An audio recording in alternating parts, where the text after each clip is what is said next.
ঠিক এখানেও শোকার্ত নেতাকর্মী সারা বাংলাদেশ থেকে লক্ষ লক্ষ নেতাকর্মী এখানে এসছেন। শুধু ঢাকা নয়, ঢাকার আশপাশের জেলা নয়, আমি কিছুক্ষণ আগে কথা বলেছি পঞ্চগড় থেকে, একেবারে শেষ জেলা উত্তরাঞ্চলের, সেখান থেকেও অনেকে এসছেন, সিলেট থেকে এসছেন, চট্টগ্রাম থেকে এসছেন, নানা প্রান্ত থেকে বাংলাদেশের এসছেন। শোকার্ত মানুষের কথা একটি, বেগম খালেদা জিয়ার এই চলে যাওয়া একেবারে অপ্রত্যাশিত, কোনোভাবেই তারা মেনে নিতে পারছেন না। তারা বলছেন যে এই ক্ষতি কিভাবে বাংলাদেশ বহন করবে, এই ক্ষতি কিভাবে বাংলাদেশের মানুষ পূরণ করবে, এটি তারা জানেন না। অনেকের সঙ্গে কথা বলছিলাম, আপনি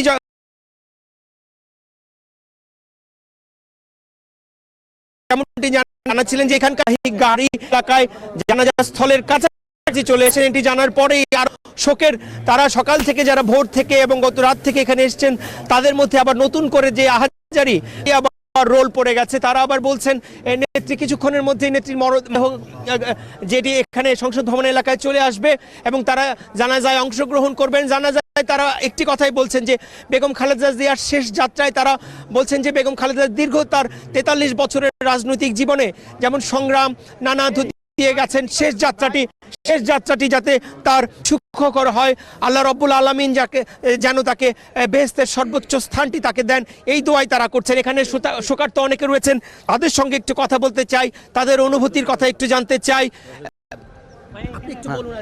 আমরা নাটোর থেকে আসছি, আমাদের দেশনেত্রী বেগম খালেদা জিয়া আমাদের মাঝখান থেকে চলে গেছে। আমরা দেখেন হাজারো নেতা না লক্ষ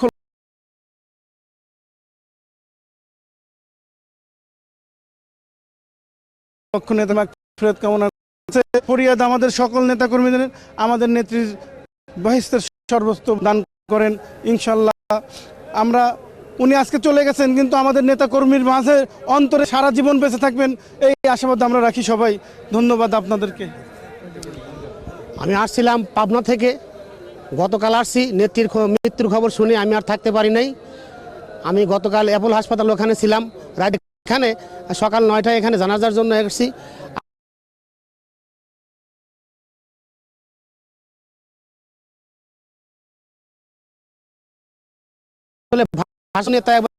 মানুষ গণতন্ত্রের একজন মহাশী নারী, এই নারীকে হারিয়ে আমরা আজকে ইতিম হয়ে গেলাম।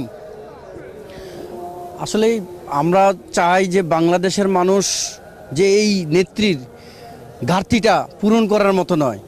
আমরা চাই মহান রাব্বুল আলামিনের কাছে আমরা একটাই দাবি, একটাই অনুরোধ যে মহান রাব্বুল আলামিন যেন জান্নাতুল ফেরদাউস দান করেন। আর আমি বাংলাদেশের সকল জনগণের পক্ষে, দেশনেত্রী বেগম খালেদা জিয়ার পক্ষে সকলের কাছে দোয়া চাই যে ওনার যেন সবাই দোয়া করেন, যেন জান্নাত নসিব করেন। দেশনেত্রী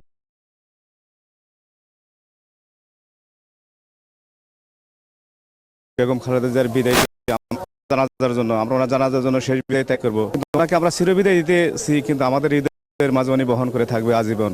আমি ওনার জন্য একটি আবৃত্তি বহন করতে মন চাই। হে নেত্রী তুমি ভুবনে ভুবন কাজ করে যাও, তুমি গোপনে গোপন, এমন জীবন তুমি করিবে গঠন, মরণে হাসিবে তুমি কাঁদিবে ভুবন। আজ উনি মরণকাল হাসিয়া যাইতেছে, কিন্তু আমরা সকলে কিন্তু আজকে কান্না জড়িত আছি। আমরা চাই যে আমাদের এই নেত্রীর বাকি কাজটুকু, অসমাপ্ত কাজটুকু আমাদের তারেক রহমান ওনার মাধ্যমে যেন আমরা সকল দেশের মানুষ তারেক রহমানকে আমরা সহযোগিতা করে বাকি কাজগুলো, বাংলাদেশের কাজগুলো যেন সমাপ্ত করতে পারি, এই কামনা করে শেষ করি। আপনি শুনছিলেন যে শোকার্ত মানুষের আসলে আরতি, তাদের প্রত্যাশা, শেষ মুহূর্তে প্রিয় নেত্রীর এই বিদায়ের দিনে তাদের আসলে প্রত্যাশার এবং প্রাপ্তি, তাদের আসলে চাওয়া, তাদের অনুভূতির কথা তারা ব্যক্ত করছিলেন। ইতিমধ্যেই বেগম খালেদা জিয়ার মরদেহবাহী গাড়ি জানাজার মূল স্থল যেটি, সেই স্থলের কাছাকাছি চলে এসছে আমরা যতটুকু দেখতে পাচ্ছি। এবং ইতিমধ্যেও এই সংসদ ভবনের দক্ষিণ প্লাজার সামনে যে মাঠটি রয়েছে, মাঠটি কিন্তু একেবারে পরিপূর্ণ হয়ে গেছে, অনেক আগেই মাঠটি পূর্ণ হয়ে গেছে। সকাল 10:30টার পরপরই আসলে মাঠটিকে খুলে দেওয়া হয়েছে। সকাল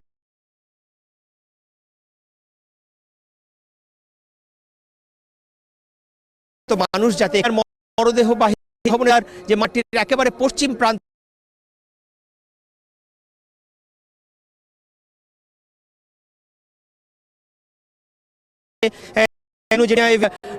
ঢাকা শহরের মধ্যে সবচেয়ে বড় প্রশস্ত রাস্তা, খোলা রাস্তা, সেই সড়কটিতেও কিন্তু অসংখ্য মানুষ সারা বাংলাদেশ নিয়েছে। এখানে অবস্থান করছেন এবং অনেককে আমরা দেখেছি বসে বসে আসলে নীরবে চোখের পানি ফেলছেন।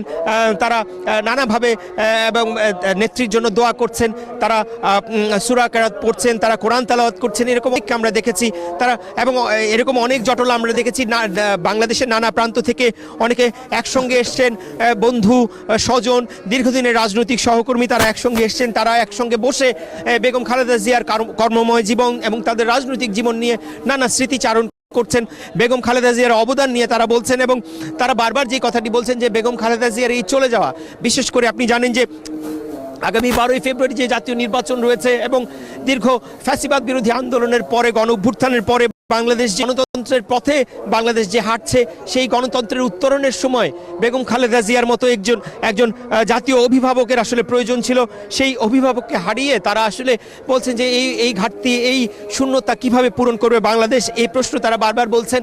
এবং গণতন্ত্রের উত্তরণের পথে বিশেষ করে আপনি জানেন যে বেগম খালেদা জিয়া 5ই আগস্টের পরে তিনি যে ঐক্যের আহ্বান জানিয়েছিলেন, তিনি বলেছিলেন যে গণঅভ্যুত্থানে স্বৈরশাসকের পতন হয়েছে, এখন ঐক্যবদ্ধভাবে সবাইকে কোনো প্রতিহিংসা নয়, কারো প্রতি কোনো আক্রোশ বিদ্বেষ নয়, সবাইকে ঐক্যবদ্ধভাবে দেশ গঠন করতে হবে এবং দেশ গঠনে সবাইকে একসঙ্গে কাজ করার শেষবারের মতো তিনি আহ্বান জানিয়েছিলেন।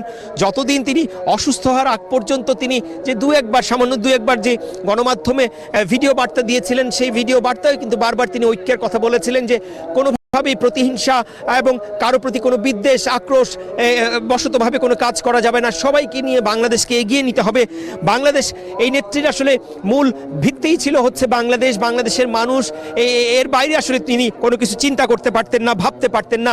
নিশ্চয়ই আপনার মনে আছে যে বিভিন্ন সংকটের সময় নানাভাবে তাকে দেশ ত্যাগে বাধ্য করার চেষ্টা করা হয়েছে, কিন্তু বারবারই বলেছেন যে বাংলাদেশি ঠিকানা, এর বাইরে তার কোনো আসলে ঠিকানা নেই। বাংলাদেশের মানুষ এখানে অনেকে কাঁদছিলেন, আমি যখন কথা বলছিলাম অনেকে বলছিলেন যে ওনার আসলে শুধু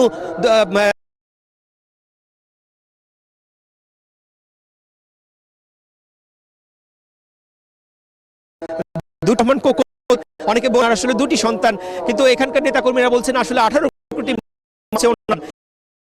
মানুষ 18 কোটি মানুষ হারিয়ে ফেলে, এমন অভিব্যক্তির কথাও কিন্তু আমরা শুনছিলাম। তো যতটুকু দেখতে পাচ্ছি এখানে আসলে মানুষের স্রোত, মানুষের ঢল নেমেছে সমগ্র বাংলাদেশ থেকে।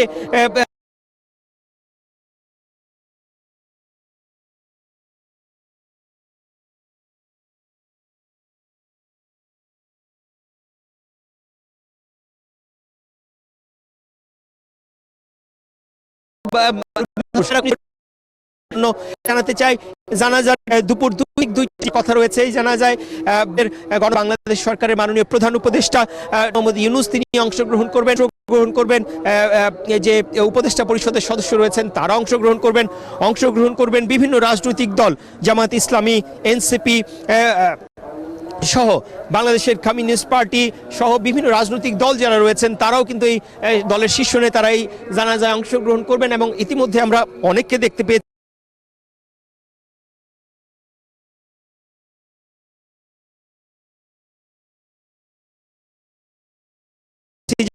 ইতিমধ্যে বিশেষ করে মরদেহের সঙ্গে বিএনপি মহাসচিব সহ যে স্থায়ী কমিটির সদস্যরা রয়েছেন, বিএনপির সিনিয়র নেত্রী মহাচেয়ারম্যান, সম্পাদক মণ্ডলী তারাও কিন্তু আসছেন এই নেত্রীর মরদেহবাহী গাড়িটির সঙ্গে করে। তারা ইতিমধ্যেই এই সংসদ ভবন এলাকায় জানাজার জন্য নির্ধারিত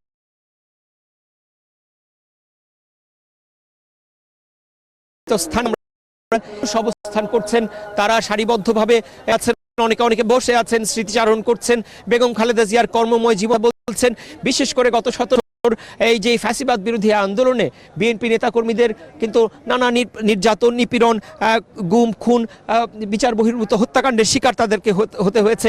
তারা অনেকে বাড়িঘর ছাড়া ছিলেন, দিন তারা পরিবার বিচ্ছিন্ন ছিলেন। সেই নেতাকর্মীরা তখন বেগম খালেদা জিয়া যে শক্তি, যেই আহ্বান, যেভাবে সমস্ত নেতাকর্মীদেরকে আগলে রেখেছিলেন, সেই কথাটি তারা বারবার বলছেন যে আজকে বেগম খালেদা জিয়াকে হারিয়ে তারা আসলে অভিভাবক শূন্য মা হারা হয়ে গেলেন। তারপরও তারা যেটি বলছেন যে বেগম খালেদা জিয়ার যে জিয়া পরিবারের যে উত্তরসূরি তারেক রহমান, তিনি আসলে আপনি জানেন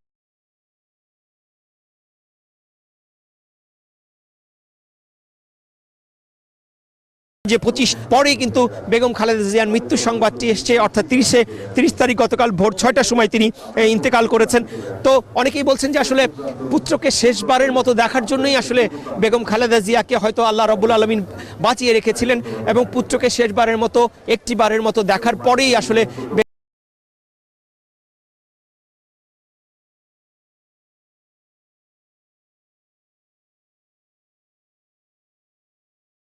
খালেদা বলছেন যে এখন আসলে বেগম খালেদা জিয়া পরিবার রহমান অসমাপ্ত কাজ, সেই কাজটি এখন তারেক রহমান এগিয়ে নেবেন।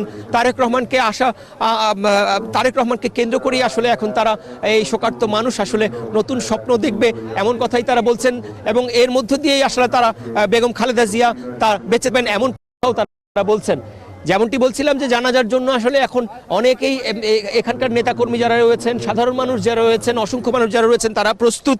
তা এখানে অজু এবং নানাভাবে যারা নানা প্রান্ত থেকে এসেছেন অজুখানা অস্থায়ীভাবে তৈরি করা হয়েছে যাতে সবাই জানাজায় অংশগ্রহণ করতে পারেন এবং জানাজায় অংশ নেওয়ার জন্য যে প্রয়োজনীয় প্রস্তুতি, সেই প্রস্তুতিটা যাতে তারা এখানে নিতে পারেন সেই নানাভাবে সরকারের পক্ষ থেকে সেই ব্যবস্থাটা করা হয়েছে।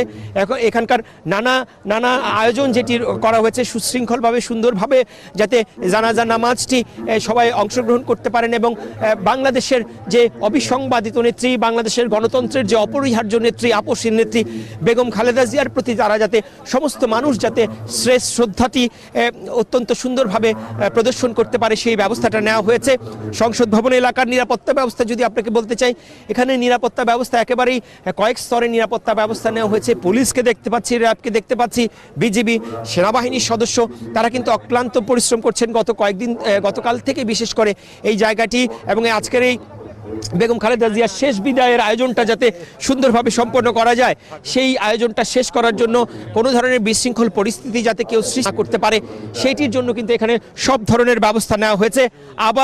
আবারও আমার সহকর্মী মহসিনকে অনুরোধ করব, এখানে শোকার্ত মানুষের কথা আমরা আরেকটু শুনতে চাই, তাদের কাছে একটু যেতে চাই। আপনি কোত্থেকে এসছেন? আমি জয়পুরহাট থেকে।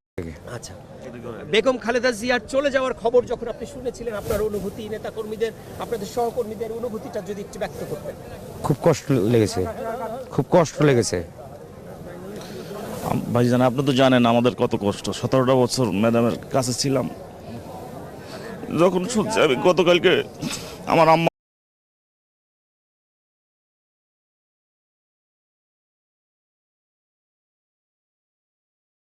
আমি ম্যাডাম যেখানে গেছে সেখানে আমরা গেছি। আজকে আমরা সবই হারাই ফেলেছি, আমার কোনো ভাষা নেই। এখন যেহেতু আমাদের নেতা জননেতা জনাব তারেক রহমান সব দেশে আসছেন, আমি মনে করবো উনি দেশ নেত্রী বেগম খালেদা জিয়ার অগ্রযাত্রা একটা সে বেগমান করে আমাদেরকে সাথে নিয়ে আগামীতে দেশ পরিচালনা করবে ইনশাআল্লাহ। আমি জয়পুরহাট থেকে আসছি। আমি ম্যাডামের আদর্শ আমার কাছে অনুপ্রেরণীয়। তার আদর্শ যে একজন মহিলা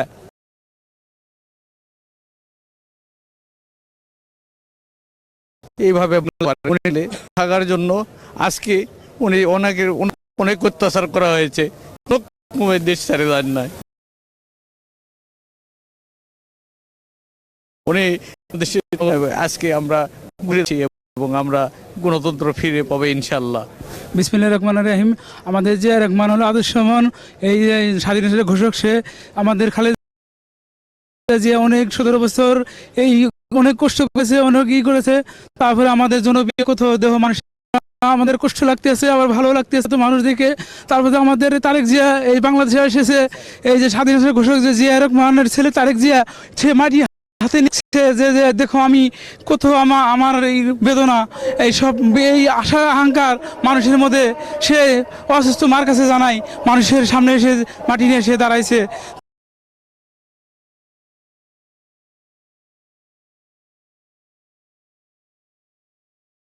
তার জন্য বিএনপি খালেদা জিয়া মারা যাওয়ার আমরা অনেক বড় ক্ষতিগ্রস্ত হয়েছি। ইনশাল্লাহ আমাদের প্রিয় নেতা তারেক রহমান দেশে আওয়াতে দেশের তার নেতৃত্ব বেগম খালেদা জিয়ার মরহুম প্রেসিডেন্ট জিয়াউর রহমানের আদর্শ তিনি ধরে রাখবেন, আমরা আশাবাদী। আমরা তার বেগম খালেদা জিয়া রুহের মাগফিরাত কামনা করি। দেশবাসীর কাছে সবার কাছে দোয়া চাই, আল্লাহ পাক যেন জান্নাতে উঁচু মাকাম দান করেন। আমিন। বেগম খালেদা জিয়ার কোন জিনিসটা আপনাকে বেশি এখন মনে পড়ছে আর কি ওনাদের শেষ বিদায়?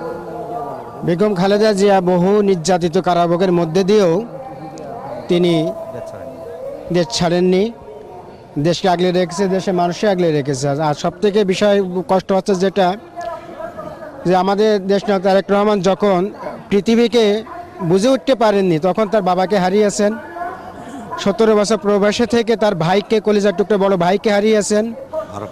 তিনি যখন দেশে আসলেন, শেষ মুহূর্তে যখন দেশে আসলেন, আসার সুযোগ হলো, মার পাশে দাঁড়ানোর সুযোগ হলো, মায়ের দু একটা কথা শোনার সুযোগ হলো, বলার সুযোগ হলো, ঠিক তখনই তিনিও না ফেরার দেশে চলে গেলেন। এই যে কষ্টটা তিনি আজকে বুকে ধারণ করে যে মানুষের পাশে দাঁড়িয়েছেন, এটা আমাদের জন্য অনেক কিছু। আমরা তার সাথে আছি। আমি বিসমিল্লাহির রহমানির রহিম, আপনাকে ধন্যবাদ এটিএনকে। আমি ছোটোবেলা থেকে 6ষ্ঠ শ্রেণী থেকে রাজনীতির সাথে জড়িত। আমি কেন্দ্রীয় রাজনীতিতে আছি, জাতীয়তাবাদী মৎস্যজীবী দল কেন্দ্রীয় সংসদের সাবেক যুগ্ম আহ্বায়ক, বরিশাল টিম প্রধান। আজকে আমরা গভীরভাবে শোকাহত।